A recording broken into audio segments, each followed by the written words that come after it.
মনে হয় কোনোটা ওই আইল্যান্ড ফাইল্যান্ড ওই দিকটা যাবো বোধহয়।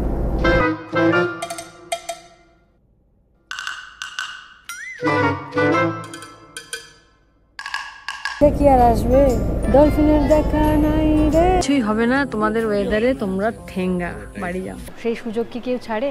আমরা চলে আসলাম নিচে।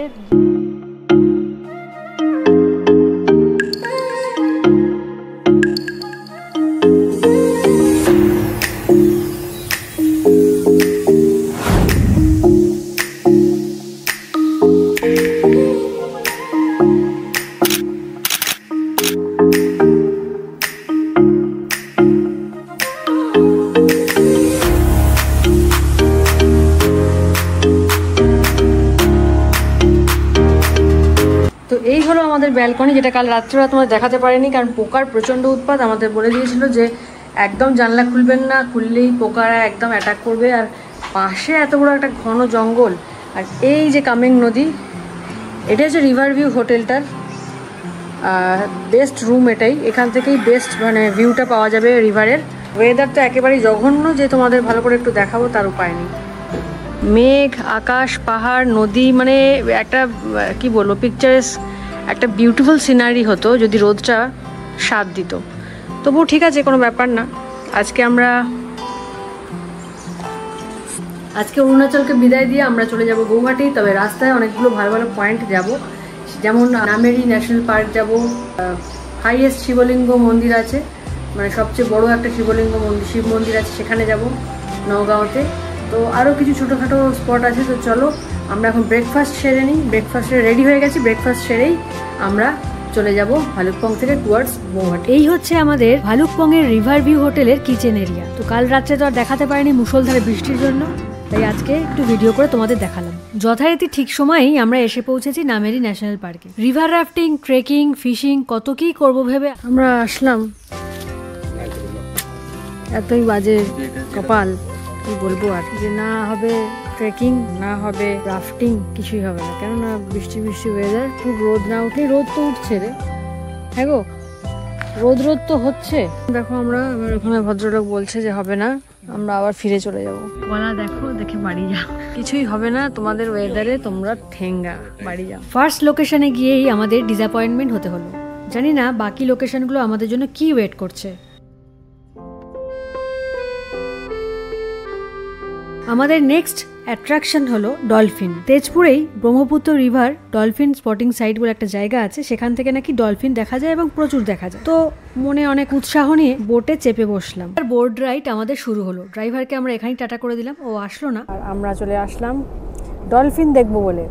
নামেরি ন্যাশনাল পার্ক তো হলো না ওয়েদারের জন্য, কাল অসম্ভব বৃষ্টি হয়েছে বলে জঙ্গলের রাস্তা পিচ্ছিল এবং জঙ্গলের রাস্তা ভয়াবহ বলে আজকে হলো না ওটা, এই জন্য মনটা খারাপ হয়ে গেছিলো। তো আমাদের ড্রাইভার কৃষ্ণ ভাই বলে চলো একটা জায়গায় নিয়ে যাবো। তো ভিতর দিয়ে কোথা দিয়ে আমাদের একটা জায়গায় এসে দাঁড় করালো, বললো চলো। এবার সেখানে কি দেখার আছে না, বললো যে ডলফিন দেখতে পাবে, ভীষণ অনেক ডলফিন। কি একটা দুটো ডলফিনের জন্য এতটা দূর যাবো? অনেক ডলফিন দেখতে পাবে, এই তো বললো, দেখা যাক কটা ডলফিন দেখতে পাই, তাই না? আর বলো অনেক কিছু আরও দেখতে পাবে, ভালো লাগবে একটা রাইড, তোমাদের এই নদীর ওপর একটা রাইড ভালো লাগবে। ঠিক আছে চলো, আজকে দিনটা তো নাহলে বেকারই যাবে, কি আর দেখা হবে, সবই তো বন্ধ। তো এই মুহূর্তে একদম ঝকমকে রোদ যাকে বলে, আর আমরা যাচ্ছি। সামনের ভিউটা জাস্ট দেখো, ভালোই লাগছে, খারাপ লাগছে না। এই ব্রিজের নিচ দিয়ে আমরা যাব ওদিকে, একদম মাঝ বরাবর, নদীর মাঝ বরাবর গেলে ডলফিনের দেখা মিলবে আশা করি। তো এইখানে আমরা বসে আছি সবাই মিলে, আর কেউ নেই। তো আমাদের প্রথমে 4,500 টাকা বললো, 4,500 টাকা বড্ড বেশি হয়ে যাচ্ছে না। তো ওই দরদাম করতে করতে আসলে ফাঁকা কেউ নেই, সবাই মিলে দিলে ওদের টাকাটা উঠে যায়। তো দরদাম করে বার্গেনিং করে করে করে মোটামুটি 3,500 রাজি হয়েছে। তাও 3,500 টাকাটা দিতে চাইছে, আমরা জানি না কি দেখবো না দেখবো, সেটা একটু পরেই দেখা যাবে। চলো, ভালোই লাগছে, খারাপ লাগছে না, হাওয়া দিচ্ছে সুন্দর, ভালো ওয়েদার। আর এইবার আমরা যাব ব্রিজের তলা দিয়ে। আমরা কিন্তু অনেকটা চলে এসেছি, এখনো অবধি ডলফিনের ডও দেখতে পাইনি, জানি না দেখতে পাবো কি, গড নোজ কি যে দেখবো। তবে যাই হোক, এর মধ্যেও যদি কিছু ভালো খুঁজতে হয়, এখনো অবধি দেখিনি, এর মধ্যে যদি কিছু ভালো দেখতে হয় বা পজিটিভ কিছু যদি নিতে হয়, যে এই সুন্দর মানে নদীর ওপর দিয়ে যে আমাদের লঞ্চটা যাচ্ছে আর হাওয়াটা লাগছে, চারিপাশে সুন্দর দৃশ্য, এটা ভালো লাগছে আপাতত। আর যদি এরপরে ডলফিন দেখতে পাই, উপরি পাওনা হবে। ওই যে দূরে ব্রিজটা দেখতে পাচ্ছ, ওই ব্রিজটার ওদিকে ছিলাম না আমরা, ব্রিজটা ক্রস করে এতটা চলে এসেছি। আমার মনে হয় কোনো একটা ওই আইল্যান্ড ফাইল্যান্ড ওই দিকটা যাবো বোধ হয়।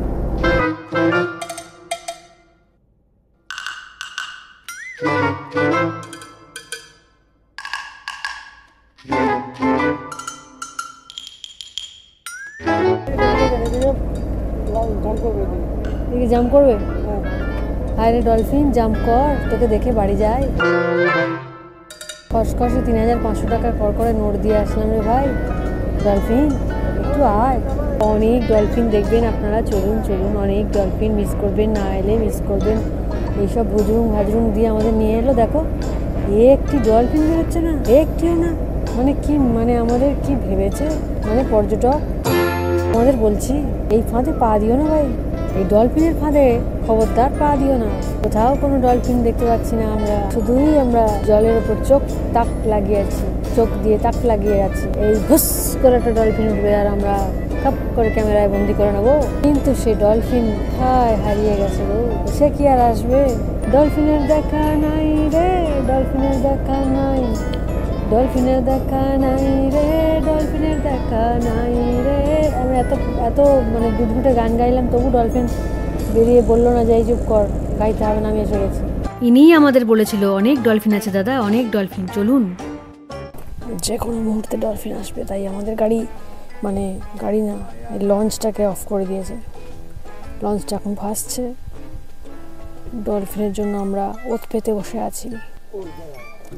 হ্যাঁ হ্যাঁ, একটা এখানে দেখলাম, এখানে জলটা নড়ে উঠলো, কিন্তু ওই সাবাস, হ্যাঁ দেখতে পেয়েছি, ফাইনালি আমরা ডলফিন দেখতে পেয়েছি।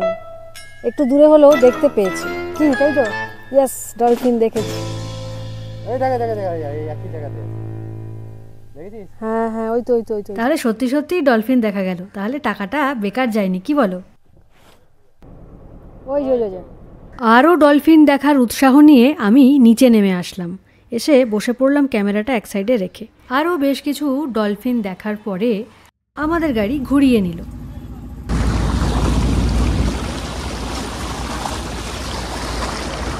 এরপর আমরা চলে যাব আমাদের নেক্সট লোকেশনে, সেটা এখনই বলছি না, সেটা গেলেই দেখতে পাবে, সেটাও একটা বিশাল ব্যাপার। তো চলো, আমরা এখন চলে এসেছি নওগাঁওতে। আর কোনো কিছু ওয়ার্ল্ড হাইয়েস্ট বা ওয়ার্ল্ড লার্জেস্ট কোনো প্লেস সেখানে পৌঁছালে বা সেখানে গেলে একটা মানে অদ্ভুত ফিলিংস হয় যে আমি ওয়ার্ল্ডের লার্জেস্ট কোনো কিছু দেখতে এসেছি। তো আজকে এই মুহূর্তে আমরা দেখতে এসেছি ওয়ার্ল্ড হাইয়েস্ট শিবলিঙ্গ। হ্যাঁ, সেটা আসামের নওগাঁওতেই আছে। তো তোমাদের আমি দেখাবো, আমার সামনে আমি দেখছি জাস্ট গুয়াহাটি কাজিরাঙ্গা হাইওয়ে থেকে 5 মিনিট ড্রাইভ করে পৌঁছানো যাবে বিশ্বের বৃহত্তম শিবলিঙ্গ মহামৃত্যুঞ্জয় টেম্পল। নওগাঁওয়ের বাইপাসের পাশ দিয়ে একটা সরু রাস্তা চলে গেছে, সেখান থেকে মাত্র 2 কিলোমিটার দূরেই এই মন্দিরটি, যার উচ্চতা কত হতে পারে আন্দাজ করা যাচ্ছে। 126 ফুট উঁচু এই শিবলিঙ্গ। কথিত আছে হাজার হাজার বছর পূর্বে গুরু শুক্রাচার্য ঠিক এই স্থানেই মহামৃত্যুঞ্জয় মন্ত্র পালন করেছিলেন। আচার্য ভৃগুগিরি মহারাজ এখানেই ধ্যান করতেন, আর 2003 সালে মন্দির নির্মাণের জন্য ঠিক এই জায়গাটিকেই বেছে নিয়েছিলেন তিনি।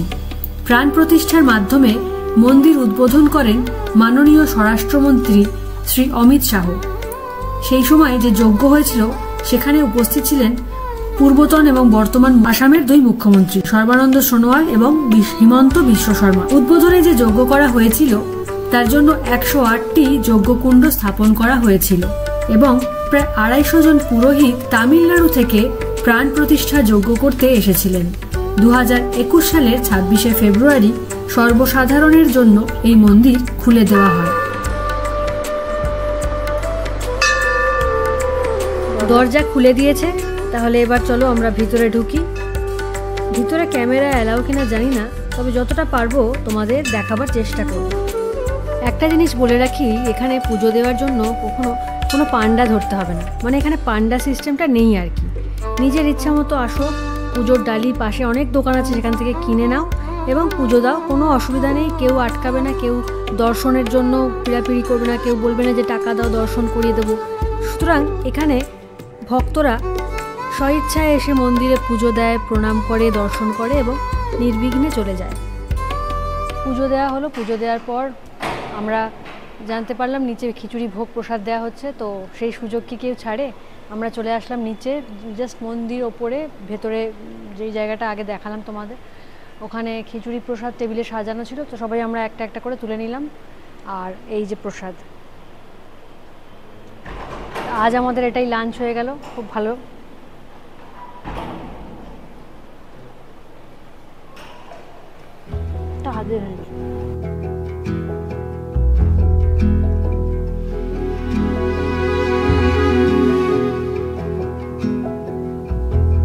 আমাদের অরুণাচল ট্রিপ এখানেই সমাপ্ত করলাম। আজকের ভিডিওটা শেষ করার আগে আমাদের যে এই কদিনের সারথি ছিল, মহাভারতের সারথি ছিল শ্রীকৃষ্ণ, ভগবান শ্রীকৃষ্ণ, আর আমাদের এই কদিনের সারথি ছিল আরেকজন কৃষ্ণ, সেও কৃষ্ণ। তো চলো মিষ্টি সুন্দর ভাইটার কাছ থেকে জেনে নিই। আর খুব ভালো ড্রাইভার, খুব ভালো বন্ধু, আর খুব ভালো ব্যবহার।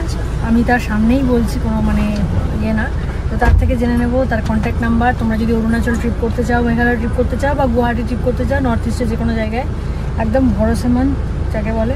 তো কৃষ্ণ ভাই একটু বলে দাও তোমার ফোন নাম্বারটা। নমস্কার, আপনারা টাওয়াংয়ে ঘুরতে এলে আমারে ফোন করতে পারেন। আমার নম্বর রইল 9706659771। এই নম্বরে আমার কন্ট্যাক্ট করতে পারেন আপনারা।